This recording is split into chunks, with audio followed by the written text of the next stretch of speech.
30 वर्षों के पश्चात शनिदेव राशि चक्र की अंतिम राशि मीन राशि में प्रवेश करने जा रहे हैं।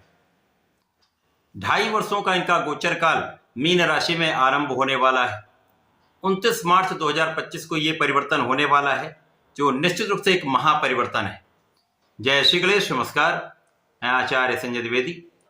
मेरे समस्त प्रबुद्ध दर्शकों का मेरे चैनल पर हार्दिक स्वागत है। प्रिय दर्शकों, आज मैं मकर राशि के लिए शनिदेव के इस महापरिवर्तन का किस प्रकार का प्रभाव प्राप्त होने वाला है, इस समय में किन भावों में वृद्धि होगी, शनिदेव का ये जो राशि परिवर्तन है आपके लिए कितना उपयोगी, कितना लाभप्रद होने वाला है, अथवा कहीं पर कोई अवरोध या समस्या तो उसका क्या निराकरण है, संपूर्ण विश्लेषण मैं पूर्ण तरीके के साथ करने जा रहा हूं। प्रिय दर्शकों, इस राशिफल को आप अपने लग्न तथा राशि दोनों के अनुसार देख सकते हैं। मकर राशि शनिदेव की ही राशि है। अभी तक शनिदेव का प्रभाव आपके द्वितीय भाव में चल रहा है, जिसके कारण शनिदेव की 7.5 का अंतिम चरण यहां पर चल रहा है। परंतु जैसे ही 29 मार्च को शनिदेव राशि परिवर्तन करेंगे और ये मीन राशि में पहुंचेंगे, मकर राशि से 7.5 का प्रभाव समाप्त हो जाएगा। तो आपके जीवन में चल रहे अवरोध, आपके जीवन में चल रहे स्वास्थ्य समस्याएं, आपके कष्टों का यहां पर अंत हो जाएगा।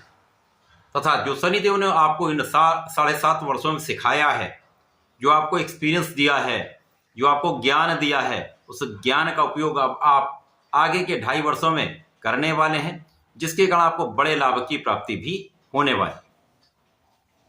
शनिदेव का जो गोचर है वो आपके तृतीय भाव में आरंभ होगा। अब आपके लग्न तथा धन के स्वामी होकर पराक्रम के भाव में होंगे, तो ये तीनों भाव प्रबल हो जाएंगे।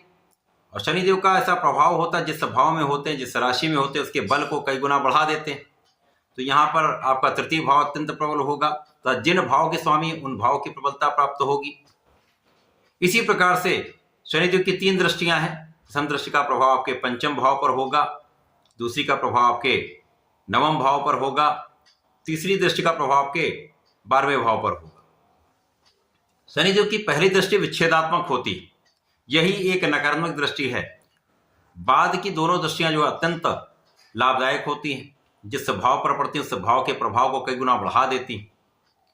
तो शनिदेव यहां पर आपको महापराक्रमी बना रहे हैं, आपके परिश्रम को कई गुना ये बढ़ा रहे हैं। अच्छे मित्रों का सहयोग यहां पर आपको प्राप्त हो रहा है, भाई बहनों का सहयोग यहां पर आपको प्राप्त हो रहा है। इसके साथ ही साथ आपके भाग्य को ये अत्यंत प्रबल कर रहे हैं। अब यहां पर परिश्रम और भाग्य का एक महासंयोजन मकर राशि के लिए प्राप्त हो रहा है, जो आपको आपके कार्य क्षेत्र में, आपके ज्ञान के क्षेत्र में, आपके व्यापारिक क्षेत्र में, आपके प्रोफेशन में आपको बड़े अवसर दिलाने वाला होगा, बड़े लाभ कराने वाला होगा, आपको सफलता दिलाने वाला होगा। इस समय में शनिदेव का प्रभाव आपके ज्ञान के भाव को बढ़ाने वाला है, क्योंकि गुरुदेव की राशि में शनिदेव का गोचर है। गुरुदेव का कार्यकत्व है ज्ञान देने का, शिक्षा देने का, आपको योग्य बनाने का, मांगलिक कार्यों का कार्यकत्व गुरुदेव के पास है। तो इन सभी भावों की प्रबलता भी यहां पर प्राप्त होगी। शनि जो आपको कर्मठ बनाते हैं, शनि जो आपको अनुशासन में रखते हैं, न्यायोचित बनाते हैं, आपको कर्तव्यनिष्ठ बनाते हैं, तो ये सारे गुण आपके अंदर आने वाले। इस समय में आपको अपने पढ़ाई पर ध्यान देना चाहिए। जो जातक पढ़ाई कर रहे हैं, विद्यालय रहे हैं, प्रतियोगिता परीक्षा की तैयारी कर रहे हैं, यहाँ पर पूर्ण मनोयोग के साथ आपको लगना चाहिए, क्योंकि यहाँ पर पढ़ाई से कुछ मन में विरक्ति का भाव उत्पन्न हो जाता है। जब जब लग्न कहीं पर दूषित होगी अथवा कहीं पर निर्बल होगी, तो ये समस्याएं बढ़ जाती हैं। तो समय में आपको पूर्ण परिश्रम करना चाहिए, अपना संपूर्ण प्रयास करते रहना चाहिए, जिससे आप अपने पढ़ाई में एक अच्छा परिणाम प्राप्त कर पाए। इस समय में प्रेम संबंध का भाव निर्बल हो रहा है, तो इन संबंधों से आपको दूर रहना ही चाहिए। बाकी संतान पक्ष के संबंध में किसी प्रकार का कोई नकारात्मक भाव नहीं है, संतान अच्छी रहने वाली है। यहाँ पर संतान से कुछ मतभेद अवश्य हो सकता है, यहाँ आपको ध्यान देना चाहिए। शनिदेव का प्रभाव आपको आध्यात्मिक भी बनाने वाला है, आपको धर्म के मार्ग पर चलाने वाला है, आपके अनुशासन में वृद्धि करके आपके कार्य क्षेत्र में आपको आगे बढ़ाने वाला है। तो जब आप बहुत परिश्रमी भी होते हैं, अनुशासन में कार्य करते हैं तथा भाग्य का साथ मिलता है, तो महाधन आप प्राप्त करते हैं। तो यहाँ पर आपके धन का एक बड़ा लाभ आपको प्राप्त हो रहा है। इसी प्रकार से यहाँ पर आपकी स्वास्थ्य समस्याएं भी कम हो रही। स्वास्थ्य जब आपका अच्छा होता है तो आप अपना संपूर्ण प्रयास कर पाते हैं, संपूर्ण रूप से अपने परिश्रम को यहाँ पर यथार्थ में परिवर्तित कर पाते हैं, जिससे सफलता भी प्राप्त होती है। अब यहाँ पर शनिदेव का प्रभाव आपके लग्न को भी प्रबलता देने वाला है, आपके पारिवारिक भाव को भी प्रबलता देने वाला है, परिवार का सहयोग दिलाने वाला है, पारिवारिक भाव में वृद्धि करने वाला है। तो ये एक अच्छा समय है तथा इस समय में पारिवारिक संपत्ति से यहाँ पर लाभ आपको मिल सकता है।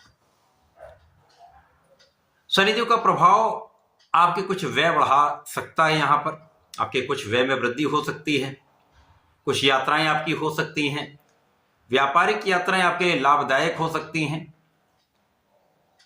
कुछ यात्राएं आपके लिए थकान भरी हो सकती हैं। तो अनावश्यक यात्राओं से आपको बचना चाहिए। इस समय आपके कुछ यात्राओं में आपका अनावश्यक व्यय हो सकता है। कुछ आध्यात्मिक यात्राएं आपके लिए अच्छी रहने वाली हैं, जहां पर आपको संतुष्टि की प्राप्ति होगी। आपका धन कुछ धर्म कर्म के कार्यों में लग सकता है, तो यहां पर कुछ व्यय आप करने वाले, पूजा पाठ आध्यात्मिक कार्यों में आपका कुछ व्यय हो सकता है। शनिदेव का प्रभाव, जो जातक विदेश में जाकर पढ़ाई करना चाहते हैं, उच्च शिक्षा लेना चाहते हैं, इस भाव को प्रबल करने वाला है। यदि आप अपना संपूर्ण प्रयास करते हैं तो आप बाहर जाकर, घर से दूर रहकर एक अच्छा इंस्टीट्यूट प्राप्त कर सकते हैं, अच्छे इंस्टीट्यूट में आप पढ़ाई कर सकते हैं। इस समय में शनिदेव का संपूर्ण प्रभाव इन 2.5 वर्षों के लिए आपके लिए एक अच्छा फल देने वाला है। केवल आप अपने कार्य क्षेत्र पर फोकस्ड रहें, पूर्ण न्यायोचित होकर काम करें, कहीं पर भी किसी प्रकार के अन्याय करने से बचें तथा अपने कार्य क्षेत्र में पूर्ण निष्ठा के साथ आपको काम करना चाहिए। यदि आप ऐसा करते रहते हैं तो इस समय में शनिदेव आपको संपूर्ण लाभ भी देंगे, आपको जीवन में बहुत प्रगति के अवसर प्रदान करें, सफलता के मार्ग आपके लिए बन जाए। तो शनि का ये 2.5 वर्षों का गोचर काल मकर राशि के लिए बहुत अच्छा प्रभाव देने वाला है। आपके सुख साधनों में वृद्धि करने वाला है, आपको धन का लाभ कराने वाला है, परिवार का सहयोग दिलाने वाला है, भाग्य महाप्रबल करने वाला है। इस समय में आपको नियमित रूप से भगवान भोलेनाथ की आराधना करनी चाहिए, नमः शिवाय पंचाक्षर मंत्र का जप करना चाहिए। प्रत्येक शनिवार को यदि आप ओम प्राम प्रीम प्रोम सा शनिश्चराय नमः का एक माला का जप कर लेते हैं अथवा चौमुखी दीपक भगवान शनिदेव को प्रज्वलित करके अर्पित करते हैं तो निश्चित रूप से आपको विशिष्ट लाभ मिलेंगे, संपूर्ण इच्छाएं पूर्ण होगी। तो ऐसा करके इसका लाभ लें। धन्यवाद, नमस्कार।